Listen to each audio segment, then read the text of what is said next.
السلام کی قبر انور کے قریب، جس کو ہم ریاض الجنہ کہتے ہیں، مسجد نبوی جو آقا علیہ السلام کی تھی، اس کے ساتھ جو ممبر رسول پڑا ہوا تھا لکڑی کا بڑا، اسی ممبر کے نیچے چھپ گئے۔ اور سعید بن مسیب رضی اللہ تعالیٰ عنہ بہت ثقہ جلیل القدر اکابر تابعین میں سے ہیں، اور تفسیر اور حدیث کا بے پناہ لٹریچر عبداللہ بن عمر، عبداللہ ابن عباس اور دیگر صحابہ سے ان کی مرویات پر اتنے ثقہ ہے اور اکابر میں ہیں۔ فرماتے ہیں کہ میں ممبر کے نیچے چھپ گیا اور 3 دن رات وہیں چھپا رہا بغیر کھائے پیے۔ اب مجھے چونکہ ممبر میں چھپا ہوا تھا تو اندھیرا تھا اور مجھے پتہ نہیں چلتا تھا کہ نماز کا وقت جو بیٹھے بیٹھے اشارے سے ہی پڑھ لوں، مگر نماز کے اوقات کا پتہ نہیں چلتا تھا۔ اب وہ کہتے ہیں اس رب ذوالجلال کی عزت کی قسم جس کے قبضہ قدرت میں میری جان ہے کہ میں نماز پنجگانہ کا جب وقت ہوتا، ہر وقت کی نماز اس کی اذان قبر رسول میں سے سنتا، اس کی آواز آتی۔ آقا علیہ السلام کی قبر انور سے، روضہ عطر سے ہر فجر، ظہر، عصر، مغرب اور عشاء کی نماز کے لیے اذان کی آواز آتی، اور میں حضور کی قبر انور کی اذان کی آواز سن کر نماز پنجگانہ ممبر رسول کے نیچے ادا کرتا رہتا تھا۔ وہ تابعی ہیں۔ خیر، یہ میں نے بائی دی وے آپ کے ایک ذوق ایمانی کے لیے اور ایک تاریخی حقیقت سے، واقعہ سے آگاہی کے لیے کوٹ کر دیا۔ ان سے پھر اس حدیث کی نسبت پوچھا گیا کہ سب سے پہلا حق بیوی کا ہے کہ اس کو ادا کیا جائے۔ یہ آقا علیہ السلام نے چونکہ فرمایا، حدیث تھی۔ اب صحیح میں آپ کو بتانا چاہتا ہوں کہ سنت، پہلے بات گزر گئی آقا علیہ السلام کی حدیث کی، فرمودات نبوی کی، کہ سنت حضور علیہ السلام کس معنی میں استعمال فرماتے، واضح ہو گیا۔ پھر خلفائے راشدین اور صحابہ کرام کی بات ہو چکی، کثیر درجنوں صحابہ کرام کی اور خلفائے راشدین کی، کہ وہ لفظ سنت کس معنی، مفہوم میں اور کس تصور میں یہ لفظ استعمال فرماتے، کثرت کے ساتھ اس کے دلائل ہو چکے۔ اب میں تابعین کے کچھ دلائل دے رہا ہوں کہ پھر تیسری نسل آ گئی جب تابعین کی، وہ اس تصور کو کیسے لیتے اور سنت کہاں استعمال کرتے لفظ سنت۔ تو ان سے پوچھا گیا، پھر رجل لا یجد ما ينفق على اہلہ، کہ اگر ایک شخص کے پاس پیسہ نہیں ہے، وہ اپنی بیوی بچوں پر خرچ نہیں کر سکتا تو کیا کرے؟ قال یفرق بینہما، انہوں نے فرمایا کہ قاضی ان دونوں کے درمیان سیپریشن کر دے۔ اگر وہ افورڈ نہیں کر سکتا اور نان اور نفقہ اور ذمہ داری کفالت کی ادا نہیں کر سکتا تو کوئی جواز نہیں ہے اس کو رکھنے کا، تو پھر ان کے درمیان تفریق کر دی جائے، سیپریشن کر دی جائے۔ اس کو سعید بن منصور نے یعنی روایت کیا سفیان سے، اور سفیان نے ابی الزناد سے، اور انہوں نے کہا کہ میں نے پھر یہ بات سن کر سعید بن مسیب رضی اللہ تعالیٰ عنہ سے پوچھی کہ یہ جو آپ نے فیصلہ دیا یفرق بینہما، کیا یہ سنت ہے؟ میں نے پوچھا سنتن، کیا یہ سنت ہے، یعنی کیا یہ آقا علیہ السلام کے فرمان سے ثابت ہے؟ فقال سنتن، انہوں نے فرمایا ہاں یہ سنت ہے، یعنی حضور علیہ السلام کے فرمان سے ثابت ہے۔ کون سا فرمان؟ وہ جو اوپر کی حدیث ہے، آقا نے فرمایا کہ جب خیرات کریں اور خرچ کریں تو ابتدا اس خرچ کی اپنے بیوی بچوں سے ہونی چاہیے، اور تقول المرأۃ، اگر شوہر خرچ نہ دے، یہ سب حدیث ہے آقا علیہ السلام کی، خرچ نہ دے تو عورت اپنے شوہر سے کہے اطعمنی او طلقنی، یہ میرا خرچہ مجھے دو، یہ مجھے سیپریٹ کر دو، طلاق دے دو، کما قال رسول اللہ صلی اللہ علیہ وآلہ وسلم۔ تو انہوں نے کہا چونکہ یہ آقا علیہ السلام نے فرمایا کہ یہ بیوی کو شوہر خرچ دے، یہ سیپریٹ کر دے، اسی بنیاد پر انہوں نے پوچھا کہ جو آپ کہہ رہے ہیں یفرق بینہما، ان میں سیپریشن کر دی جائے، تو کیا یہ آپ کا فتویٰ ہے یا سنت سے ثابت ہے؟ وہ یہ پوچھنا چاہ رہے تھے۔ آپ کی رائے ہے، آپ کا فتویٰ ہے، آپ کا اجتہاد ہے، آپ کا قول ہے یا سنت ہے؟ پوچھنے کا معنی یہ تھا، جس کا مطلب ہے کہ وہ سعید بن مسیب رضی اللہ تعالیٰ عنہ جلیل القدر تابعی ہے، ان کے اپنے قول اور حکم کو بھی سنت نہیں سمجھتے تھے، وہ ان کا قول تھا، وہ ان کی رائے ہوتی، وہ ان کا اجتہاد ہوتا، ان کا فتویٰ ہوتا۔ تو پوچھا کیا یہ سنت ہے، یعنی وہ دلیل پوچھ رہے ہیں کہ کیا یہ حضور علیہ السلام سے ثابت ہے؟ فقال سنت، ہاں یہ آقا علیہ السلام سے ثابت ہے، سنت ہے۔ تو آپ کو معلوم ہو گیا کہ اس طرح تابعین کے دور میں بھی لفظ سنت پورے شرعی معنی میں استعمال ہوتا، اور یہ محض فقہی طور پہ اس کا استعمال نہیں ہوتا تھا۔ اب اسی کو آگے لیتے ہیں تو حضور علیہ السلام کے ایک صحابی ہیں حضرت ابی بن کعب رضی اللہ تعالیٰ عنہ۔ اب صحابہ تابعین کا دور چونکہ اوور لیپنگ پیریڈ ہے تو میں ساتھ ان کے ریفرنس بھی آ گیا ہے، تو حضور علیہ السلام کے ایک اور صحابی ابی بن کعب رضی اللہ تعالیٰ عنہ جلیل القدر صحابہ میں سے، اور جلیل القدر روات حدیث و سنت میں سے ہیں۔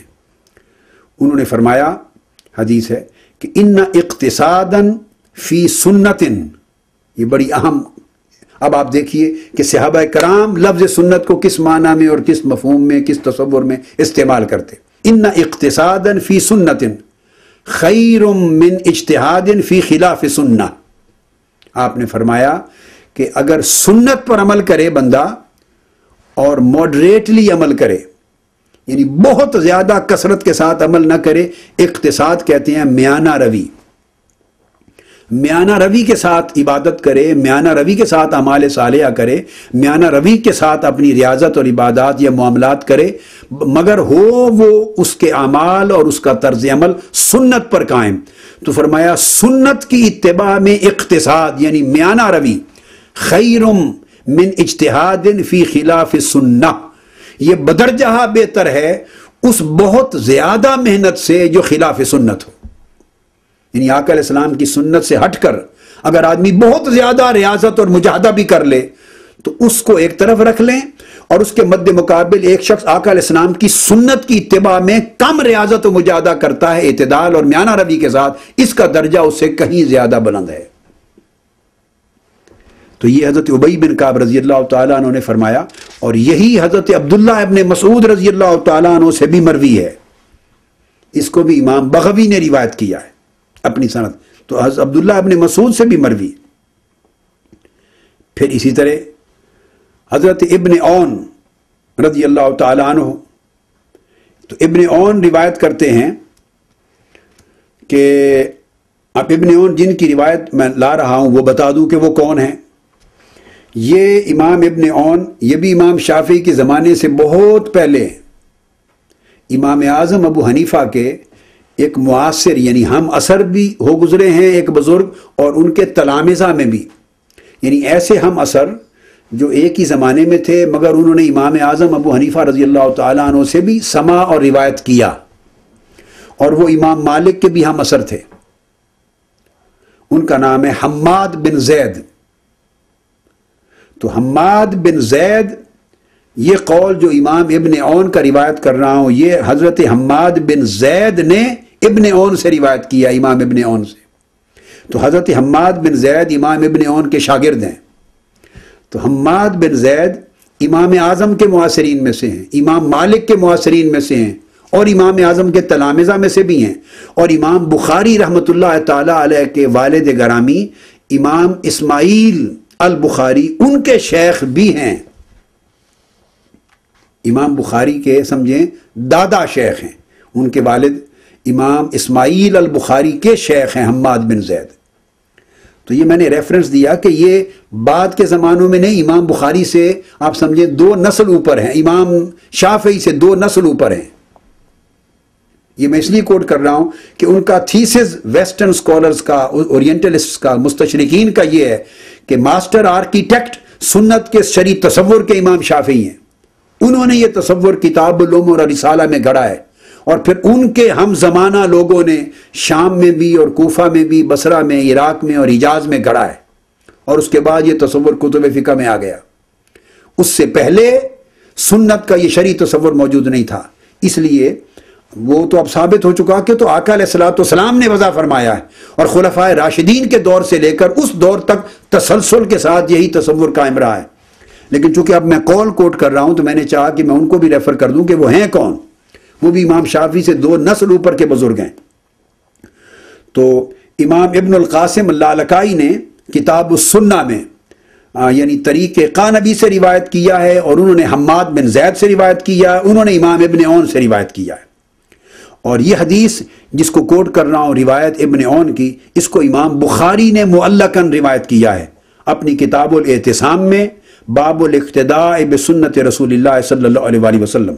تو امام بخاری نے روایت کیا ہے سند صحیح کے ساتھ. تو امام ابن عون فرماتے ہیں ثلاث احب لنفسی ولاخوانی، 3 چیزیں ایسی ہیں جن کو میں اپنی ذات کے لیے اور اپنے دوستوں کے، اپنے احباب اور بھائیوں کے لیے پسند کرتا ہوں. 3 چیزوں سے محبت کرتا ہوں. کیا کیا؟ فرمایا ہذہ السنہ، ایک یہ سنت ہے جو آقا علیہ الصلوۃ والسلام کی، جو ان کے سامنے کتب تھیں، مصفدات تھے، صحائف تھے سنت کی. فرمایا یہ سنت ان یتعلموها، اس عمل سے محبت کرتا ہوں کہ لوگ حضور